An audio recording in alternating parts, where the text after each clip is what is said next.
There is something deeply wrong with the global economy right now. In 25, the total global debt hit a record $315 trillion. That is 3 times the GDP of the entire planet. Every major nation is in the red. The United States owes $34 trillion. Japan owes 260% of its entire economy. Even rich countries like the UK and France are drowning in liabilities.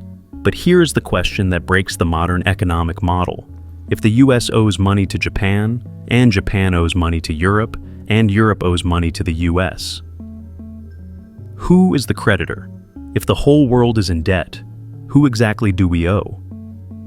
Martians? In 1870, under the classical gold standard, debt was a physical reality.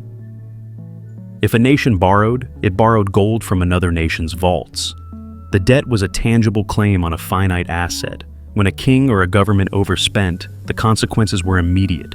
Treasury coffers emptied, soldiers weren't paid, and the currency didn't just inflate, the regime collapsed. Debt was a zero-sum game. For someone to be a borrower, someone else had to be a saver. Today you look at the debt clock spinning out of control, and you are told it's manageable. You are told that national debt is just a tool for growth. But look at your grocery bill. Look at housing prices that have tripled while wages stayed flat. You are working harder than your grandfather did in 1960, yet he could buy a house on a single income while you are struggling to rent a 2-bedroom apartment. This isn't an accident. It's not bad luck or corporate greed in the way the news tells you. It is because the fundamental nature of debt has been altered. We have moved from a system where debt was a claim on existing value to a system where debt is a claim on a future labor. The creditor isn't a person. The creditor is the printing press. And the person paying the bill isn't the government. It's you, through the silent theft of inflation. Before we peel back the layers of this financial house of cards, I want to hear from you. Have you felt that no matter how much you save, the goalpost keeps moving? That your money buys less every single year? Drop a comment below. What you are about to learn will explain exactly why the numbers don't add up, and why the global debt bubble isn't a bug in the system. It is the system. Let's go back to 1913. If you walked into a bank in New York or London and slapped a $20 bill on the counter, the teller didn't look at you with confusion. They handed you a gold coin.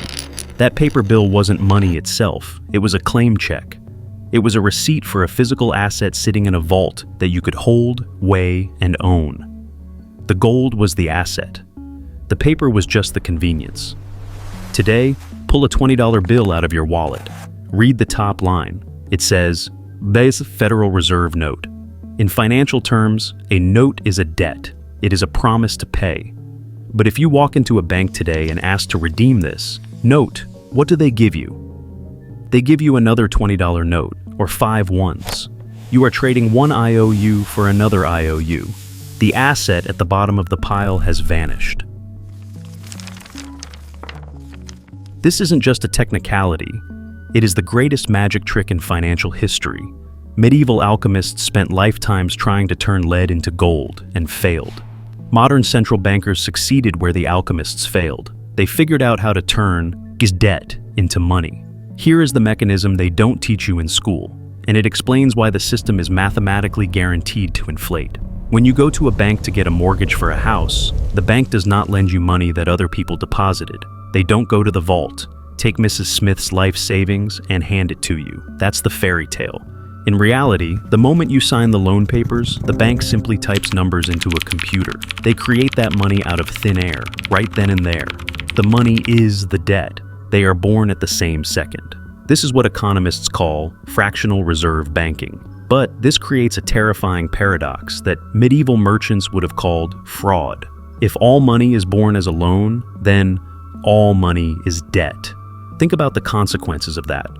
If every government, every corporation, and every family paid off their debt tomorrow, if the US paid off its $34 trillion and you paid off your credit cards, do you know what would happen? It wouldn't be a paradise. The money supply would effectively drop to zero.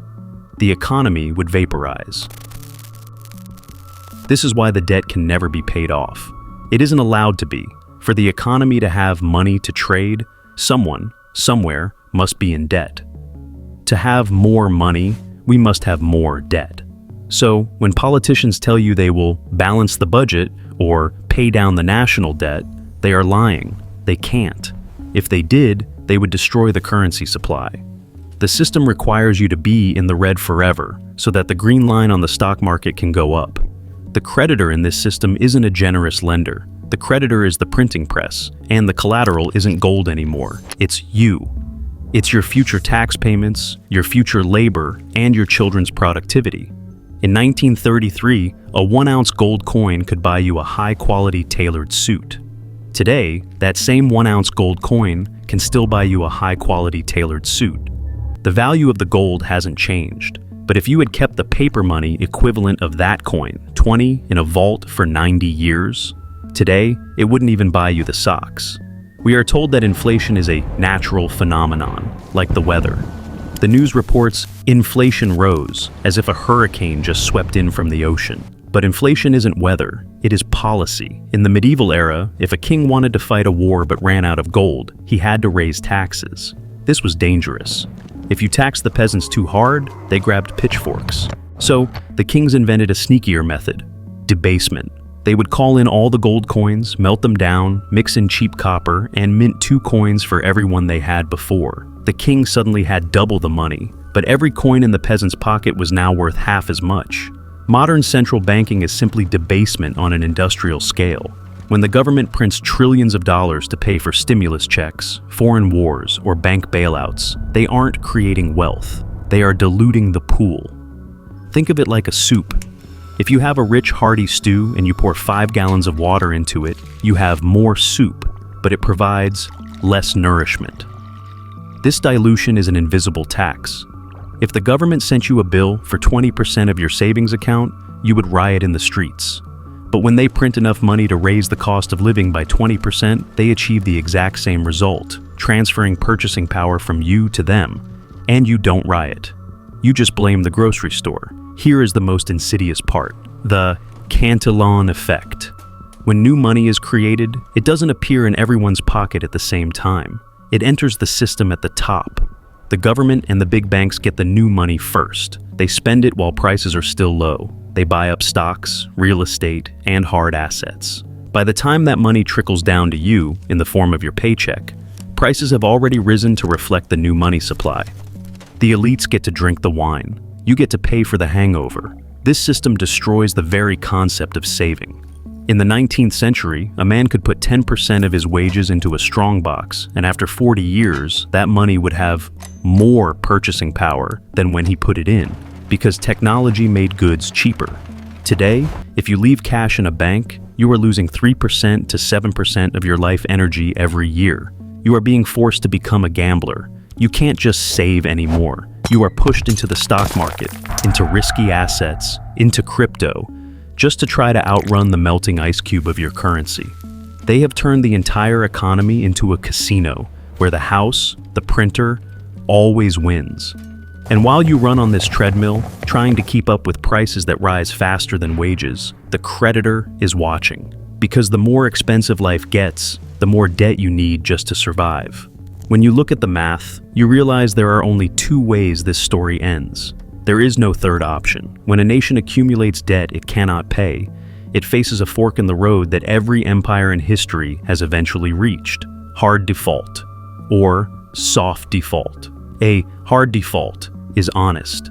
The government stands up and says, "We are broke. We cannot pay what we owe. The bonds are worthless." This is a deflationary crash. Banks collapse, credit dries up, and the economy stops cold.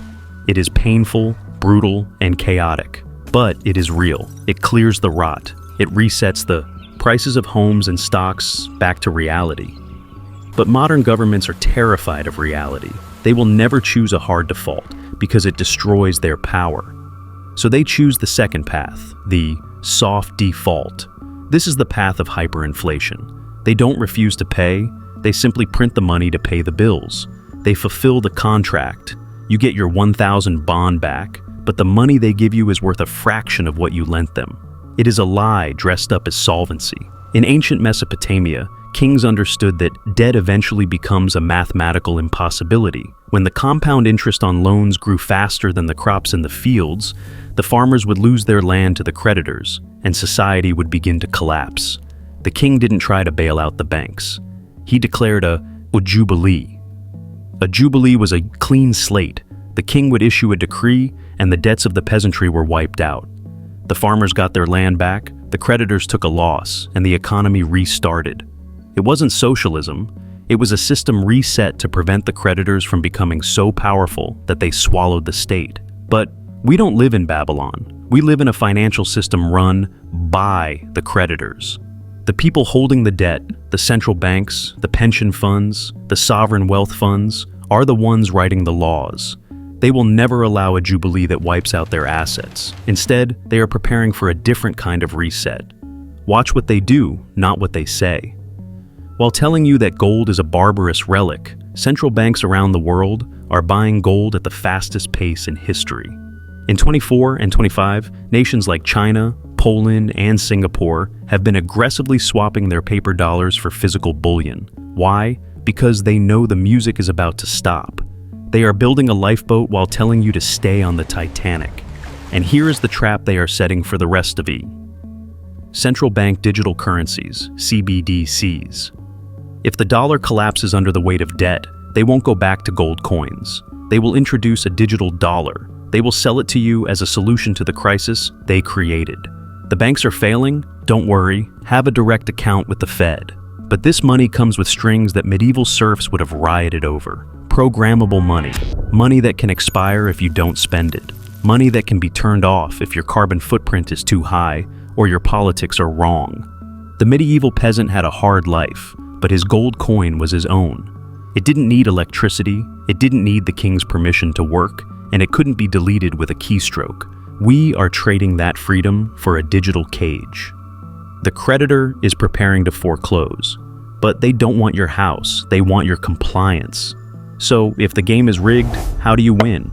You don't win by playing better, you win by flipping the board. The medieval yeoman understood a concept that modern investors have completely forgotten.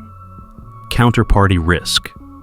If you hold a gold coin, you own wealth. If you hold a bank deposit, a bond, or a paper contract, you own a promise of wealth. You are trusting that someone else will pay you back. In a debt-based system, every dollar in your pocket is a liability of the Federal Reserve. Every share of stock is held in a street name by a broker. You don't actually own your assets.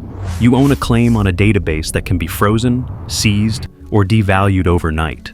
To opt out of the debt spiral, you must return to the only form of money that has survived every empire in human history. Bearer assets. This means owning things that are not someone else's liability. First, look at gold and silver, not paper gold or ETFs that track the price of metal you will never see. I'm talking about physical bullion that sits in a safe only you can open.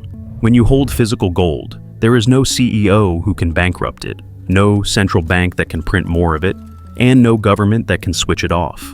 It is the only financial asset that is not simultaneously someone else's debt. It is the financial equivalent of the medieval oak beam, solid, enduring, and immune to the rot of inflation. Second, consider the digital equivalent. Bitcoin was created specifically to solve the general's problem, to allow value to be sent without a trusted third party. It is a ledger that no government controls. Whether you love it or hate it, it is the only asset class in the modern world that offers the same bearer property as gold, but can be transported across a border in your head. Third, look at the ultimate tangible asset, land. In the Middle Ages, land was the source of all life and sovereignty. Today, BlackRock and massive hedge funds are buying up single-family homes by the thousands. Why? Because they know that when the currency collapses, the only thing that matters is the soil, the water, and the roof.